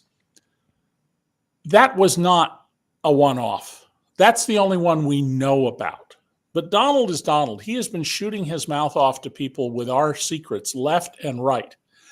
And it is one of the few things I can say without, definitive proof about it. We're not going to prosecute a number of national security crimes by Donald Trump because to prosecute them would require disclosing things that are more dangerous yet.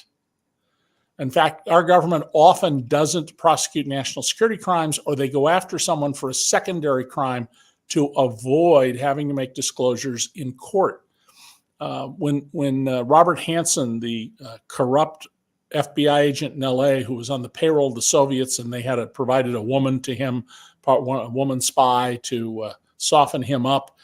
The government did not go into everything it knew about what he had done. He was the head of counterintelligence in LA because it would require disclosing secrets. And Trump is just a walking threat to our national security. I mean, I wish we didn't have to have a military and these big intelligence operations, but we live in the real world. And if you don't think intelligence matters, just look at what happened with Hamas pulling off this incredible murderous assault with the Israeli government, with its superb intelligence functions, not knowing anything about it. I mean, they somehow amassed a big operation without any leaks whatsoever. You have to have in the modern world intelligence functions. And I say this as someone who, I was the guy exposing the LAPD for abuses in this area, going after people who hadn't committed crimes, the police chief, Daryl Gates, assigning officers to sleep with women to get information out of them, the police themselves committing crimes in an effort to entrap people or create excuses to go after them. And Donald has no sense of that's improper. You don't tell this or that. There's no muffler on his mouth. Well, the interesting thing related to what you've just said is that it's talked about. I just don't know that, as you sort of suggest, that you'll ever find the breadcrumb trail back. Right. But it's talked about that those secrets shared or others shared with Russians then made it to Iran, and then Iran passed them to Hamas and to Hezbollah. So because there were complex and detailed maps, color-coded maps that some of these Hamas fighters actually had. They knew exactly where they were going, and they had a plan. And it's thought that some of that strategy might be related to intelligence that came from the U.S. Yes, and the Hamas, I mean, the Hamas attackers also had a manual. Here is how to handle prisoners and captives. Here's how to bind them and move them so they don't know where they are, because that would give away secrets. That's why you put bags over their head. And my point here is not to take a side in this dispute that's gone back thousands of years. It's going to continue probably long after we're all gone and our grandchildren are gone. But to point out that it's imperative that a president of the United States act like a patriot, not like a junior high school kid who has a secret to tell. Yeah, that's exactly it. I mean, it's crazy. I mean, it's just so weird that we're talking about this this id. He's all id. You know what I mean? That's Donald Trump. David, thanks. I think you're away next week. We might have you, might not. Nope. Next week you've got me, and it's the first week in November. Oh, okay, good. Actually, the first week in November you'll have me. I think the second week you may not. It depends on if I make my flights. We have a David Cay Johnston situation room that I will check to make certain of your status. But thank you, sir. David Cay Johnston, everybody. Bye, David.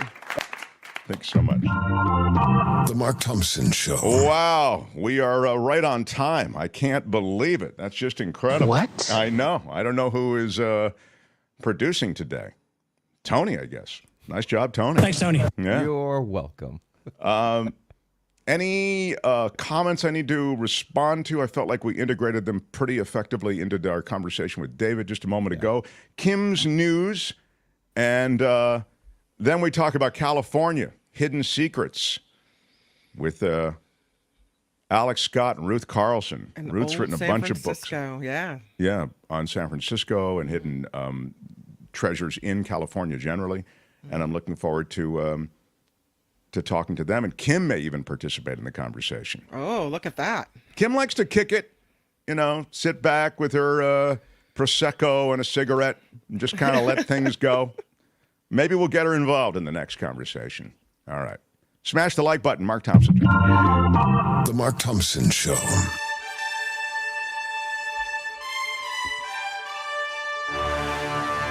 to put my Prosecco and my cigarette down. Hold on for just a second. I got to make that happen.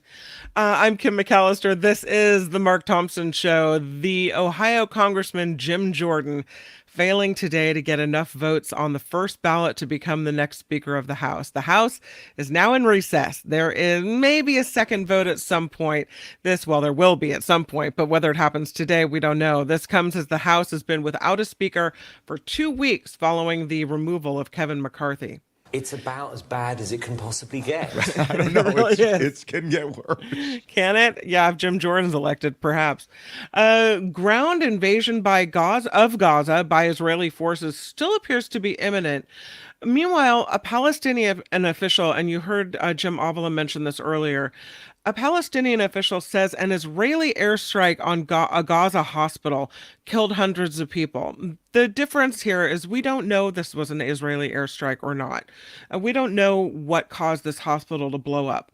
So I hadn't reported this because I just don't have all the information I feel I need. However, I can tell you the strike happened Tuesday night. The fighting does continue during this Israel-Hamas war. Last week, Israel apparently ordered thousands of civilians in North Gaza to leave ahead of a possible ground assault, so that could happen at any time. Of this hospital, we know that a lot of people had gathered there to take refuge. So there were many, many people in this hospital, and we have reports of 200 to 300 of them being killed. It may have been an Israeli airstrike. It may have been something else. So apparently devastation at this hospital on the Gaza Strip. Actor Alec Baldwin could still face new charges related to the deadly shooting on his set of the film Rust. New Mexico prosecutors reportedly plan to present the case to a grand jury next month. This comes 5 months after the special prosecutors in the case dismissed involuntary manslaughter charges against Baldwin, citing new facts in the case. What are those new facts? We will find out. At this point, it remains unclear, but it looks like it's not over. So just because the charges were dismissed doesn't mean this one goes on and on and on. Parents of fourth graders at a Miami school are pretty upset after a teacher screened the horror movie Winnie the Pooh, Blood and Honey for their class.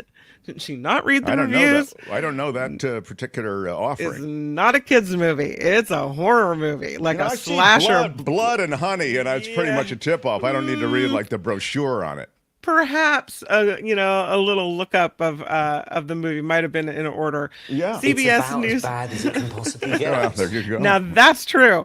CBS News Miami reports one mom whose twins are in the class said the movie was shown because of a careless teacher, and she feels completely abandoned by the school. She said the film played for as long as 30 minutes before the teacher shut it off. The school's head, Vera Hirsch, said in a statement, they are looking after the students, and the mental health counselor and principal have already met with those students who have expressed concerns. Wow. Fourth grade. Okay, at least it wasn't kindergarten, but I mean, are you going to show a slasher movie? This is the problem with naming a horror movie, like a blood and guts horror movie, after Winnie the Pooh. I get the humor in it, but don't do that because people are going to screw it up. Is it Blood and Honey? I mean, come on. It's pretty. Winnie the Pooh, Blood and Honey. Thank you. That's exactly right. It is clear as crystal. I'm on the. But I thought what you were going to say is, who's the teacher who did this so quickly? Well, yes, but also maybe like a mistake you could make, right? Don't name it after Winnie the Pooh. What a bunch of boneheads. I'm sorry, Blood and Honey. My bad. I'm sorry. I think it's pretty odd. What do you think, Tony? No, it's why they named it Winnie the Pooh, because the copyright is expired. So that's why they can do it now. That's why they did it. They made a Winnie the Pooh slash movie because that's He's why. Got good, Tony with the good info. Thanks, Tony. He does have good info. No bueno. Don't name it after that. And teachers pay attention because Come on. That's more the teacher. Not a movie that we want to the teacher has to own some of this, Kim. It's just dark, that movie. Yeah. It's really bad, right? I haven't seen it, but I read the reviews. Have you? How bad is it, Tony? It's like puppets. It's not animated at all. It's like people in suits, and it's not good. It's not produced well. I mean, is it scary? Gory. But it's gory? It's gory. Okay. Yeah, All gory. right. Again, Well, there's no way you put that on and not know right away this is not for kids. There's no way. It played for a the half kids hour. wanted to watch it. That's what I Not think. okay for the 9 and 10-year-old set. I'm just saying. Well. No. Okay. Well. Alex Murdaugh's murder case is headed back to court after allegations of jury tampering. A South Carolina Court of Appeals granted Murdaugh's motion to suspend his conviction appeal. That is the first step for the fraudster's attempt for a new murder trial after his initial conviction in March for the killing of his wife and son. His attorney said in a statement that the recent ruling to stay the appeal and remand the case for a hearing on Alex Murdaugh's motion for a new trial is very welcome news. So, there's Can't have enough Murdaugh trials, I guess. That's a yeah. Yeah, it just keeps going. It's the trial that Guy never seems ends. pretty clearly to be guilty, but you know. Lastly, a Texas family is dealing with thousands of dollars in damage to their car, all caused by a giraffe in Texas. Carrie Hill and her family were visiting Fossil Rim Wildlife Center last week when they decided they want to feed a giraffe. Hill says the giraffe lost its balance and fell onto her windshield. The animal then started to panic and flail, finally doing more than $4,200 in damage to the car. Hill asked the park to refund her entry fee and help her with insurance deductibles, but the park has a policy of taking no responsibility for damage to cars, property, or visitors. You know, you wanted the giraffe to come over to your car, you take the repercussions. Maybe stay away from the animals. Maybe give them a little bit of a wide berth because they're wild animals, you know? Yeah. Actually, Texas has a lot of wild animal refuges or preserves, whatever you want to call it, because there is so much open space there. Some of them are pretty crappy. Some of them are really good. So, in a weird way, finding out there's a giraffe there is not unusual. Not a but surprise yeah, to as you? you say, you've got to respect the space nonetheless. Yeah. So. I said that was the last one, but I'm going to throw this one in because singer Alicia Keys says social media, a social media post. Oh, there's the giraffe in the car. Yeah. Got that great picture before the bad part happened. She says a social media post of her paragliding has no relation to the recent terror attack on Israel. In a since-deleted Instagram post, the singer captioned a photo of herself in a green jacket with, "What would you do if you weren't afraid of anything? Tell me your truth. I've had my eyes on paragliding." Users criticized her post because Hamas terrorists apparently used paragliders in their recent attack on Israel. She says one thing has nothing to do with the other. Wow. So, this report crowdfunded by you, which means we do rely on you. Please find us at themarkthompsonshow.com. The Patreon link, the PayPal link, all there. And of course, our super chat is live here on YouTube. And we thank you. I'm Kim McAllister. This is The Mark Thompson Show. Hey, which one do you use, Mark Thompson? Use Mark Thompson. The Mark Thompson Show. What up, everybody? It is it's a Tuesday. We've done some Middle East news. There's certainly a lot of it. It's a grim period, it would seem, in many ways. So it's really with some excitement that I can change gears and welcome onto the show my old pal and who I used to work with, and her pal, who I've never worked with, but looking forward to meeting. Here are Ruth Carlson and Alex Scott. Both of whom have writings about San Francisco and California. Now, Alec has written, I believe, the oldest San Francisco, The Guide to Historic Treasures. Is that right, Alec? There it is. Yeah, that's right. It looks at the oldest this, that, and the other thing. The oldest blue jeans, the oldest restaurant, Tadich Grill, oldest rainbow flag, suicide hotline, a sort of odd mix of things. So, I want to double back to that, but I also want to point to Ruth's thing. And Ruth was on with us on KGO a couple of times. She has Secret San Francisco, a guide to the weird, wonderful, and obscure, which has all of this great stuff and hidden treasures about San Francisco. Even if you've lived in San Francisco and been around San Francisco and the Bay Area, there's a bunch of stuff in this book, Secret San Francisco, a guide to the weird, wonderful, and obscure. But then that was so successful. She did also Secret California, a guide to the weird, wonderful, and obscure in California. So you guys, when it comes to weird, wonderful, and obscure treasures of California and the Bay Area, you guys are without peer. So it's very cool to have you both with us. Thank you. Thank you. And to hear that voice again is amazing. Thank you. Oh, thanks, Alec. Well, Kim, chime in here anytime because there are all kinds of questions. One of the reasons we're having you both on is because you are going to be, is it the Commonwealth Club that you'll be visiting on the 24th, I think is the date I saw?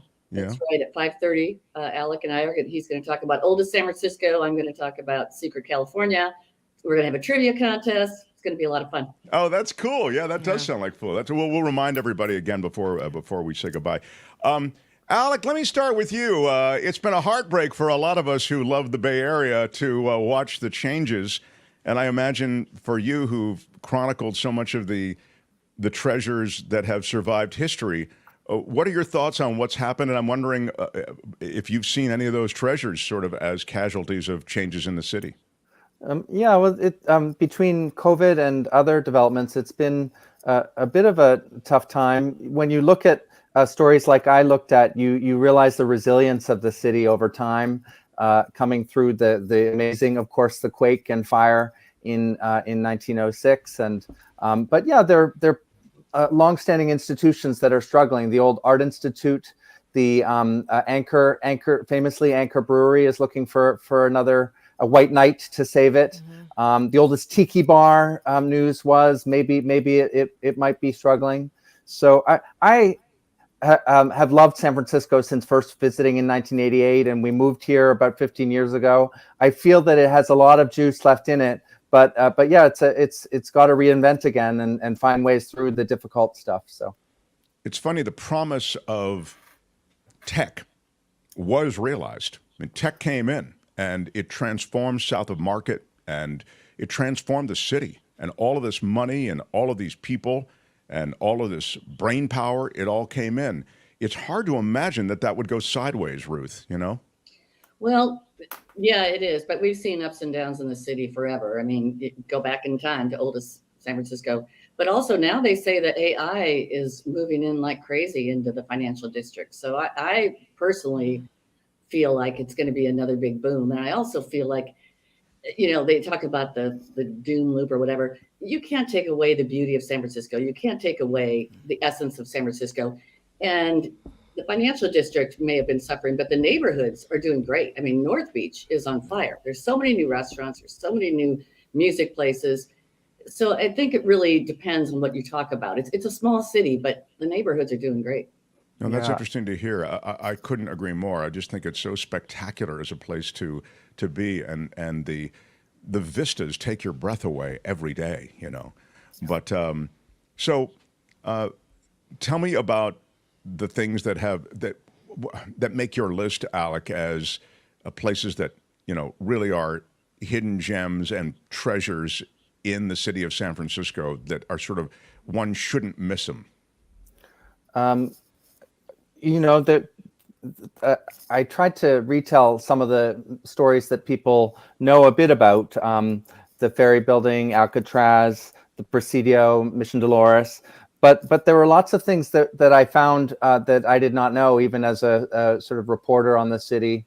So there's this really old hat shop that they make hats. They made a hat for Obama, and for years it was run by a succession of men.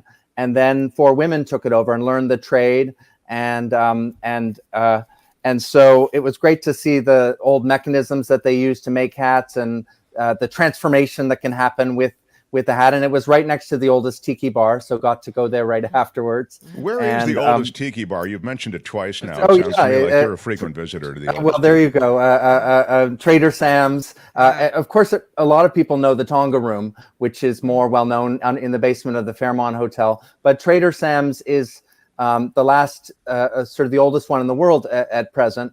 And it's very basic. It's not like lots of idols and lots of floating islands like they have in the Tonga Room, but it does the hurricane. It does the things you might hope for, and so yeah. But I don't know what the upshot is, but I read a couple of days ago that they may be looking for a new owner also. So. Wow. I was reading an article recently, and I think it was in the Chronicle, not to take the whole show to a downturn, but this is my specialty today, that apparently in old San Francisco, when they decided to pull all the cemeteries out and move them to Colma, all these bodies were left behind and they didn't really move them. And so that now when you get in construction, even in south of Market, in different areas all around the city where there were all these dots of cemeteries in neighborhoods like Russian Hill and everywhere else, now that sometimes they find bodies when they're digging, to build things. Yeah. Ruth, it's true. Ruth, is that a hidden treasure, finding a body?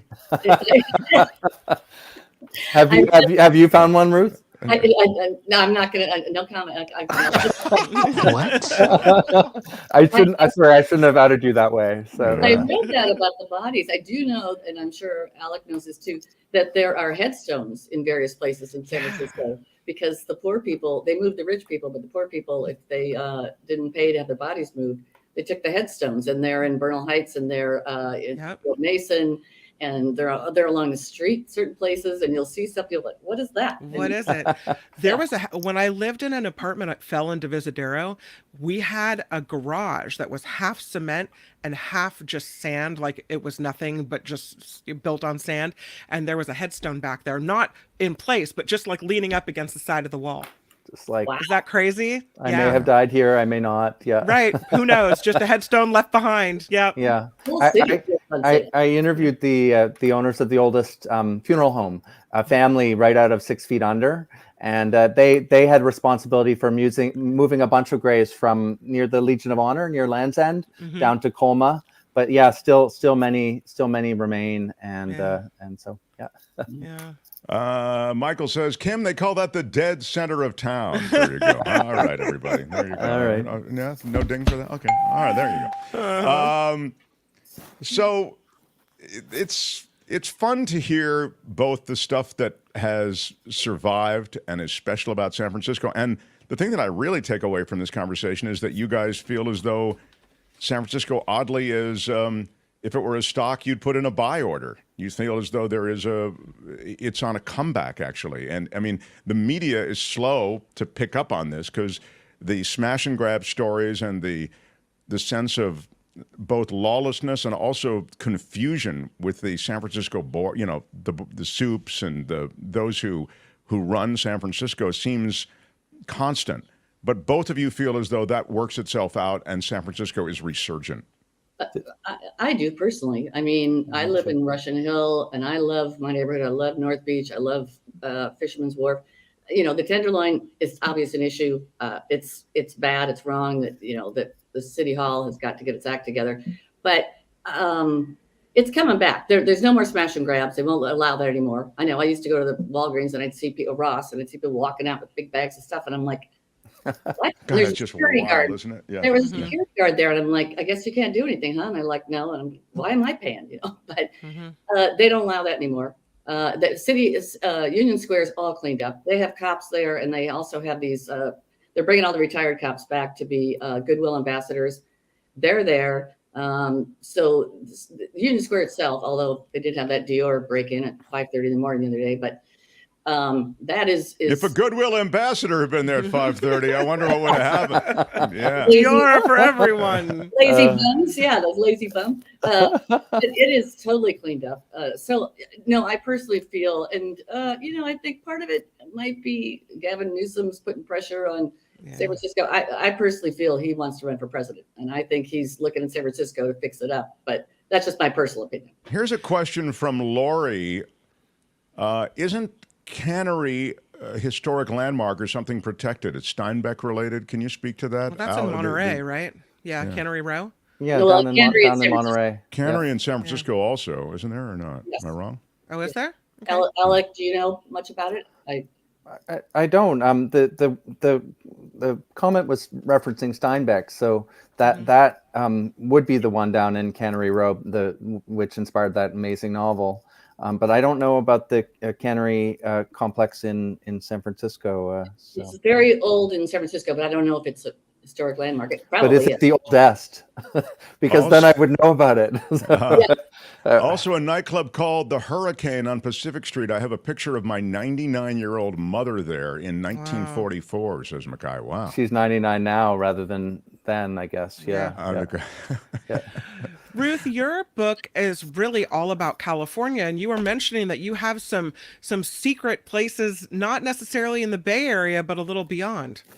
Yes, well, Alec told me about this one, and this is a find. If you're in Fresno or driving through Fresno, you've got to stop by the Forestier Underground Gardens. It is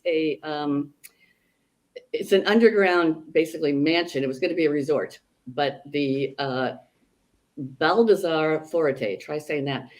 He was an Italian immigrant, and he worked construction during the day, and at night he only had a pickaxe and a shovel, and he built this whole underground mansion. It was going to be a resort, and no windows, outdoor bathtub, but I mean concrete benches, a chapel, a fishing pond, a grotto, and a garden where you walk above and lean down to pick out the oranges. And it's actually aquarium, a ballroom. It's pretty amazing. And he did it all on his own. He had a fiance, but she, for some reason, didn't want to live underground. So he Wow. Before the resort opened, sadly alone.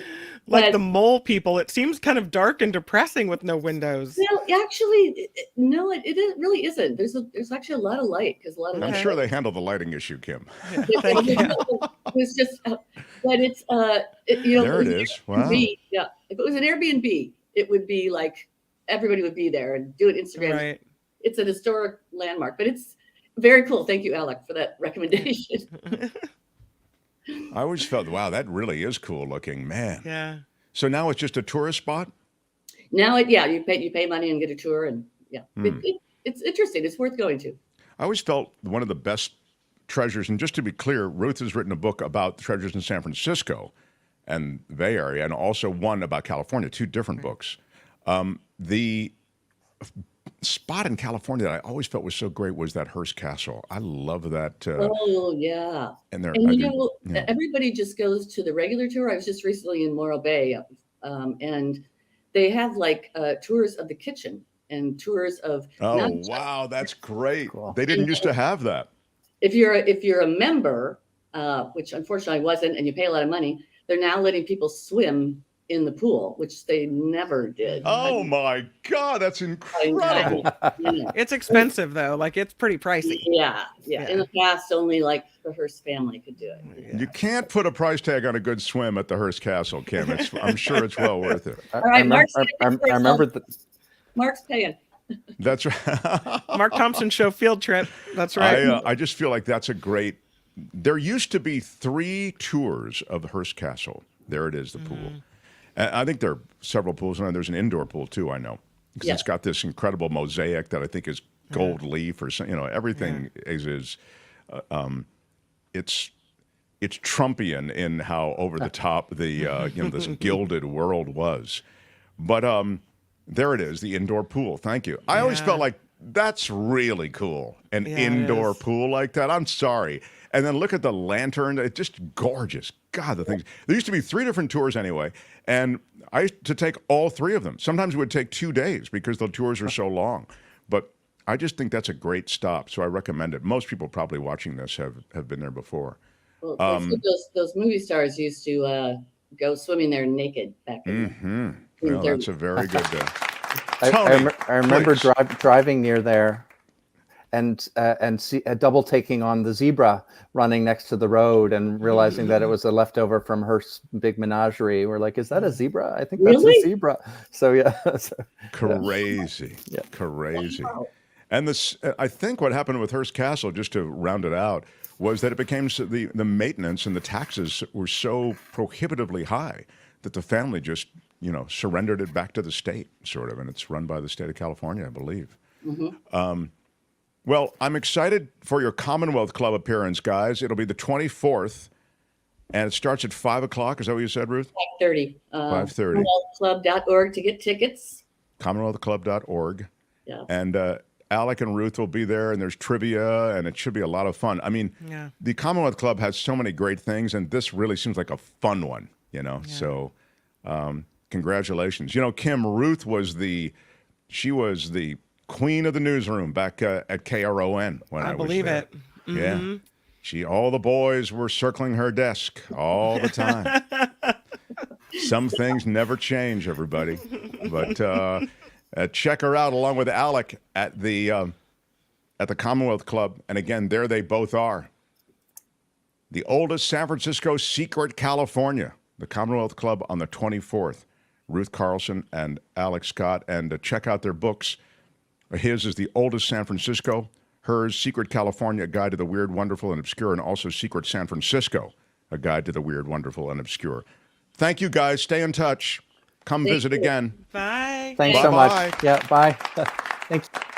Love it. I appreciate them trying to...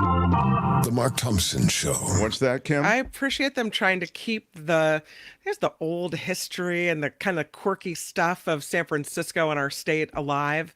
That's cool. Those are my kind of like interesting books where you look up and you're like, did you know? Well, she's something got, you just learned. and I haven't read Alex, I'm sorry, but yet. I mean, but I have read Ruth's. Like on every page, different places you can go. It's like not, you know, it's a great, almost like a guidebook or something, you know what I mean? Like to include. And I'm sure his is the same way. What great treasures there are in the city. I used to have a book about all the street names in San Francisco and why they were named and who they were named after.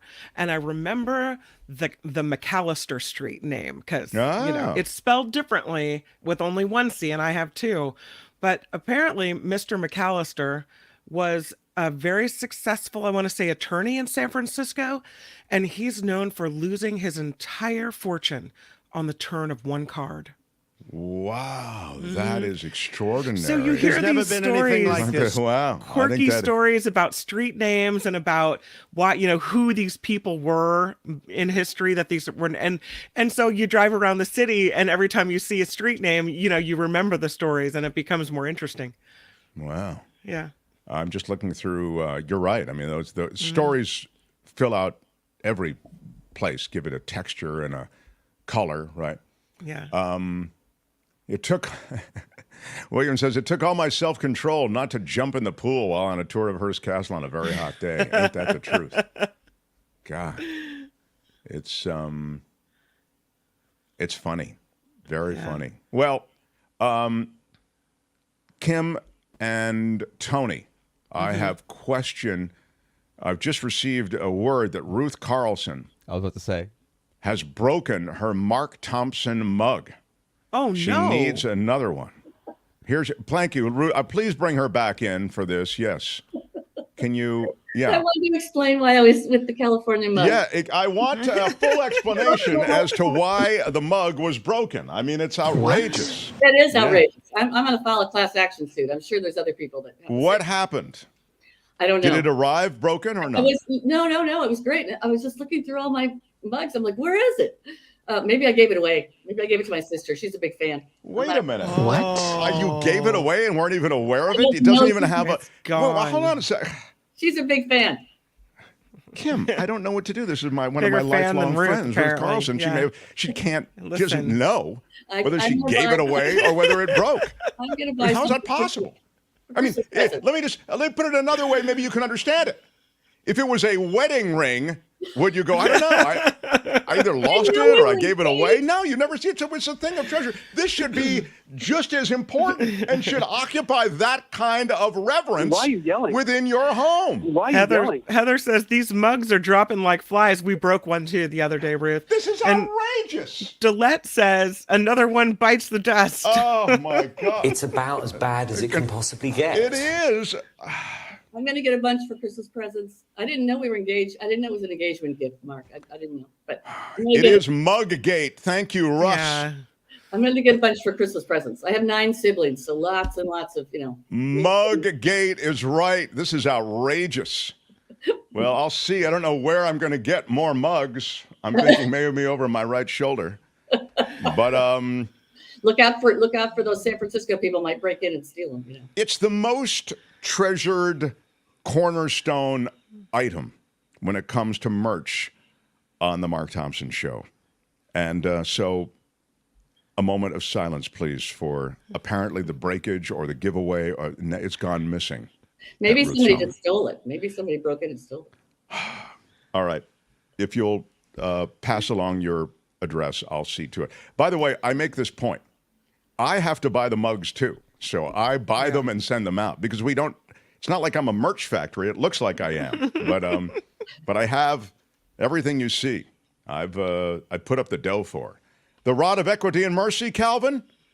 No. Calvin, shadow producer Calvin Wan is saying, rod of equity and mercy? No, I don't give the rod of equity and mercy to a person who can't even keep track of where the mug went. She still doesn't know. Why are you yelling? Maybe in the future. I do adore Ruth, so maybe in the future she'll get it. But right now, I'm still wounded. I'm still wounded. I know you're in dire need, so I'm gonna buy a bunch. Don't worry. No, it's okay. I will replace it at no cost to you. But this time I want you to keep track of it. Ruth Carlson, everybody. Thanks, Ruth. Bye. I'm glad we could take care of that, though, Kim. That's some serious merch destruction. I don't know what to think about that. There's still an effort to get us to, I have it up here, to actually auction off the broken mug. Remember, on the anniversary day, right as we were going to go on the air, it fell off of the shelf that it happened spontaneously, on the 1 year. like an act of the divine. Right. And so that mug is being talked about as a valuable item that might be, I don't know, it might be imbued with some kind of special power. I didn't say that, but others have suggested it. Imbued would be a ding word. So we'll get to maybe auction that at some point, but oh no. Say it ain't so. She's scamming you, Mark, for a free mug? I'd respect that, actually, if she was, but I don't think she is. Tony, thank you. You've done a wonderful job today. Thanks, Tony. Yeah. You can go on to one of your 4 other jobs after this. I've got to rebuild this studio. I've got to do this, and I've got to do that. It's regular day job today. I got to go. I've got to rebuild the Handle studio. Kim is headed over to the after party live. Love that. We'll do it live. I'll write it, and we'll do it live. She and John Daly do that show every day. And tomorrow, John Rothman, more talk about what's going on in the Middle East and beyond. Thanks for being here, everyone. Stevens for the Mark Thompson Show. Bye-bye. We've learned a lot about each other today, I think. And that's the important All thing. the time. Bye-bye. Till tomorrow. Bye-bye.